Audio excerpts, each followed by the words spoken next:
Hey, ladies, I'm Lisa Dahl, intuitive eating and body image health coach. And I'm here today with Samia Bano, who is going to share with you about her experience in being a participant in my Body Peace and Food Freedom program. She has gone from feeling out of control with her food to understanding her relationship with food and is no longer out of control or in control and really has learned to just be. Another one of her challenges was all about the judgmental thoughts that she was having about her food and body, and how shifting her thoughts from judgment to curiosity has changed her entire relationship with food and her body. So with that, let's dive in. So Samia, thank you so much for coming and being a part of my program. And before we even get started, I would love for you to share in your own words the struggles that you were having before we started to work together. Hi, Lisa. I'm so happy to be with you right now. Okay, so for sure, as you mentioned, I think my biggest struggle was just feeling really out of control with my eating. So to give you an example,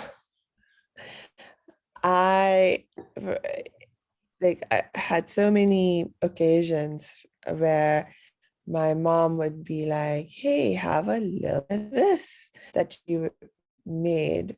And I saw it as something that was unhealthy for me. And I'd be like, no, it's not a habit. I did my best to resist having any of it because I knew if I took a little bit, I wouldn't be able to stop. At a little bit, I would stuff myself full of, whatever it was. And usually, right now I'm thinking about, sweet dishes that my mom made, the very high calorie rich foods. And my mom's philosophy has always been, oh, just have a little bit, just have a little bit. I'm like, but I cannot do just a little bit. I just felt very out of control with how I ate. So I think that was my biggest challenge. And you've noticed that when you have given yourself permission to eat food, that you don't feel out of control to eat it, because you know, or you now have learned that you can have it whenever you want. So you don't need to stuff yourself, because it's kind of like that Last Supper mentality that I need to get it all in because tomorrow I'm going to be good.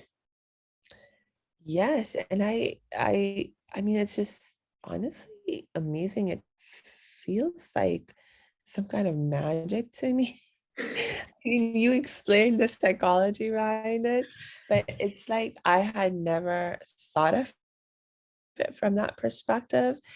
I just never honestly thought of myself as depriving myself or being deprived of food. I just was in a very different mindset in terms of how I thought about what I was doing. For me, the challenge was I had an idea of what it means to eat healthy, and I'm trying to eat healthy. I didn't think I was depriving myself. But I certainly got stuck in that psychology. And once I started to listen to you, and I was like, okay, you know what? I will just give myself permission to eat whatever I want, whenever I want. The problems just magically disappeared. Because it is about our mindset and our relationship, and it's not about the food. So I'm curious, with all the different programs out there, all the different things, all the different options, why did you choose Body Peace and Food Freedom specifically over anything else that's out there? Great question. So I actually had a couple of conversations with you, and we had been talking about just principles of intuitive eating. I never heard about intuitive eating before I spoke to you, actually. But when we were talking about the principles of intuitive eating, immediately it made a lot of sense to me. And like I saw a deep wisdom there in terms of, you know, like what is at the root of disordered eating, and how do we actually begin to heal that? And one of the big light bulb moments that I had in that context was when you were talking about judgmental thoughts that we can have about our bodies and about our food. And you gave you examples of what those judgmental thoughts might sound like. And I was like, oh my God, I have those thoughts. And I didn't even realize that they were judgmental thoughts. But the moment you identified them as such, I was like, of course, that is a judgment.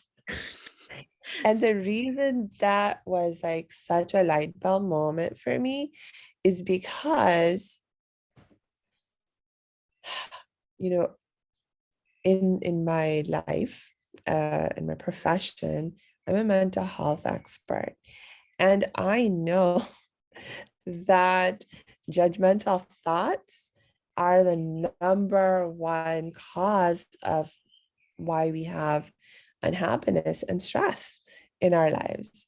And so if I'm feeling any kind of stress, unhappiness, dissatisfaction around my body, around my eating, I can't believe before talking to you, I did realize that judgmental thoughts were at the bottom of that. It's really interesting. And, you being in the mental health field and still being in your head about your relationship. And this really has helped you to understand how it is really a mind, body, food experience, and that they're Yeah. all interconnected. Mhm. Yes, exactly. Exactly. What has, I'm curious, what has made the Body, Peace, and Food Freedom program so helpful for you? Mm. I think for sure awareness of so many things. So awareness of the fact that I'm having judgmental thoughts. What are those judgmental thoughts? What what better, more healthy, helpful thoughts I can shift those judgmental thoughts to? Because that in itself um was challenging, because it's like, okay, if this is a judgmental thought and it is a judgmental thought, and I don't want to be thinking it anymore, but what can I think instead? Because it, like, if you've never really thought about the issue before, it's challenging to even come up with what is a more positive thought to think. So that was like one thing. But then I think the second thing that was really, really, really helpful for me and continues to be is how you helped me become more aware of my own body, in terms of hunger signals, and um, also just how my body feels overall in terms of when we practice mindful eating. So, like through the program, we learned to practice mindful eating, and so just really becoming more aware and attuned with how my body feels when I eat this or when I don't eat that, or when I'm hungry, what hunger even feels like. That was like another huge area where I didn't even know what I didn't know. Yeah, and that's such a common thing with women is that, we have been taught, if you follow these rules, if you eat, let me tell you how much to eat, when to eat, what quantity to eat. And if you do all these things, you're going to be okay. And then we find that they're not sustainable, then we're out of control. And what we don't understand it is that diet mentality that keeps us stuck. And that when we learn to be the expert on ourselves, that we no longer need those food rules and all that information. We just need us. Yes. And that was another bit of wisdom that you shared that hit me right on the heart. And I knew that what you were talking about was really getting to the root of the problem, because again, in my work that I do, um, I'm saying that all the time to my clients. I'm like, you are the expert of your life, and you have to honor your feelings. And lo and behold, it's like, we all have blind spots. And I didn't even realize for myself where I was not honoring my feelings and not even being fully aware of what I was feeling. And so I really needed your help, Lisa, to gain that awareness for myself. Thank you. Another question that I have for you is, what do you enjoy most about the group coaching calls? Because we do group coaching calls once a week, and then every other week we do individual deep dive coaching. What have you found to be most beneficial about the group calls? Ah, it's definitely the sense of community. So, there's that support that you feel. I mean, so many days I remember, because we start, one of the things we always do during the group calls is that we share with each other updates on, like how we're doing, any challenges, any wins that we have had. And it's just really a great sense of support to know you're not in it alone. And I mean, of course, even when you and I have our one-on-one calls, I feel a certain level of support, but it takes it to a whole different level to be in a group and have, like not just you as my coach there to support me, but to have other people who are going through the same journey at the same time with me, expressing, oh yes, we had this challenge as well, and and this is how we overcame it, or when we have good weeks or good wins, to be able to celebrate that. It just takes things to the next level. Community connection, education, and support. And it just makes me so happy to hear you use those words, because that is the intention. What do you think has been the biggest change that you have experienced? When you think about the last 6 months, what stands out the most for you? That I feel in control of my eating. I mean, it's, I really don't even see it as an issue anymore. I Not only am I eating what I want when I want, but it's, I mean, at this point, I feel like I'm doing so well with it, in the sense that I'm eating pretty much really healthy. Even when I do have something that I think that, um, uh, like it's a pleasure food, whether it's ice cream or anything, I I don't feel tempted to overeat by any definition of my own. And it's like this beautiful experience of, I was sharing with you, Lisa, in our group the other day, that um, I was going through a bit of a tough time, and my first thought was, I want some sugar. And so, of course, with our new mindset and learning, I was like, okay, I'm going to give myself some sugar. And I actually happened to have some cake in the house, and I started to eat, took a few bites of the cake. I was like, mindfully eating it though. I realized, oh my gosh, this is not doing it for me. It's not hitting the spot. It's not making me feel better. I stopped, and I didn't have a problem stopping. And then I still was like, I still want some sugar. So then I tried eating some ice cream. I had like maybe a few spoons of ice cream. And again, I was like, no, it's not doing it for me. And again, I had no problem stopping. And then I was like, do I still want more sugar? Maybe I'll give a third thing a try. I happen to have some chocolate chip cookies. I was like, those usually work for me. I tried eating a chocolate chip cookie, and I was like, no, this is not. And then I was like, sugar is not what I need. That was just the first thought I had. But after mindfully practicing eating all these different kinds of sugar, it's like, no, it's actually not what I need. It's actually not making me feel better. And then I was able to just put it all away and then move on to what do I really need, or what else can I try to actually help me feel better.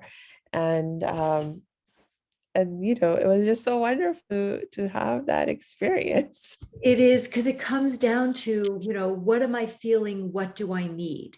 And it's not, and you learn that, sometimes it can be food and sometimes it's not the answer. And you were able to take a step back and say, like, well, I'm going to try this because this has been my go-to fix. And now you're saying, Yeah. well, wait a second, that's still not fixing, helping what the real challenge was. And you were able to step back and kind of start to dissect, well, what do I need? What is going to help me? And you have built your self-care toolbox to include other things other than the cookie box. So, Yeah. oh, I love to hear those words. It makes me so happy to just hear your experience and how much it has helped you. And I really appreciate the fact that you are willing to come and share your experience, because it's a challenge for women to come on and say, you know what, I'm not dieting. Like, I'm giving it up and I'm doing something different. And learning that dieting is not giving, when you stop dieting, that it's not giving up on yourself, that you're Yeah. learning a new practice, and that it is not just about the hunger fullness diet. It is really about learning how to connect with your mind, your body, and your food. So I'm curious, any last thoughts that you would like to share with somebody who is a dieter, struggles with their relationship to food and body, trying to consider what's next? What would you love to share with them? What do you wish you knew early on? Yeah, I think like for me, it goes back to being able to get to the root cause of whatever struggle is, and being able to heal from that root. It's like one of my teachers, mentors, has drilled this one saying in my mind that, it's like the roots produce the fruits, right? The roots produce the fruits, meaning like if you plant the seed and you have the roots of a mango tree, you're going to get mangoes as your fruit. You can't get apples or peaches or whatever. And so if you don't want the mangoes, you want apples instead. You have to, you can't do that by focusing on the fruit itself. You have to change the roots. You have to heal the roots. And so, I mean, that's what it comes down to. And intuitive eating is, from everything that I've experienced, and I mean, I've been at least for the, I don't know how many, over a decade, been going through this struggle in my life of trying to first learn about healthy eating and becoming more healthy, and trying all these different kinds of food practices, diets, etc., and not being able to sustain. And the and so it's like, well, what gets to the root? Like, and I thought those other programs were getting help, theoretically they all say, oh, but I mean, none of them ever helped me to actually feel so much in control of how I'm eating, what I'm eating, when I'm eating, like I do now. There was that always that struggle, fighting with myself. But now it's like all gone, right? The fight's gone, the sense of struggle is gone, and my disordered eating is gone. So for me, that's the best, and it's the real, for me, this is for me the proof that I'm finally really dealing with the roots and healing the roots, and so like all of this wisdom, that to let go of the judgments. I mean, that's a root cause. To learn to get attuned to our bodies, listen to our body, listen to the wisdom of our bodies. That's like root cause wisdom right there. So